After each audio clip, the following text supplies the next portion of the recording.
সংগীতে আজি সান্তনা দিব নোৱাৰে প্ৰিয়ে। কিয় নোৱাৰি নাথ? যুদ্ধত আমাৰ পৰাজয় হৈছে প্ৰিয়ে। পৰাজয় হৈছে? কিন্তু কিন্তু কেনেকৈ নাথ?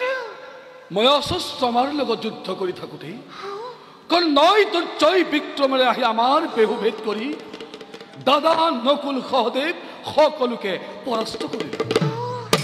ধৰ্মৰাজে প্ৰাণে প্ৰাণে চেষ্টা কৰিছিল যদিও তেওঁ চেষ্টাও বিফল হ'ল। নাথ শুনক নাথ, সেইবাবে চিন্তা নকৰিব আপুনি। অনাথ আপোন সকলোৱে ভালে থাকিলে সেই কৌৰৱে একোৱে কৰিব নোৱাৰে।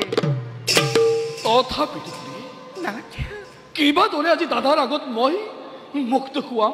নাথ মই যদি গুৰুৰ পুত্ৰৰ লগত আবদ্ধ নাথাকি কৰ্ণৰ প্ৰতিৰোধ কৰিলোহেঁতেন। নাথ অনুতাপ কৰিলে কি হ'ব নাথ?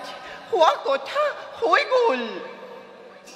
তথাপিতো প্ৰিয়ে নাথ দাদাক কিহেৰে পাব দিম? কিবা দৰে ধৰ্মনাথক মই সান্তনা দিম প্ৰিয়ে।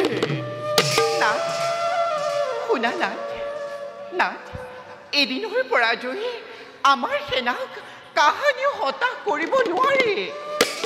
অনাথ, যদি এই পৃথিৱীত ধৰ্ম আছে, যদি এই পৃথিৱীত পাপ পুণ্য বিচাৰ আছে, সেই দুৰ্যোধনৰ শেষ ফল এদিন নহয় এদিন শোচনীয় হ'ব। প্ৰিয়ে, নাথ, তোমাৰ বাক্যই যেন সত্য হয়। নাথ,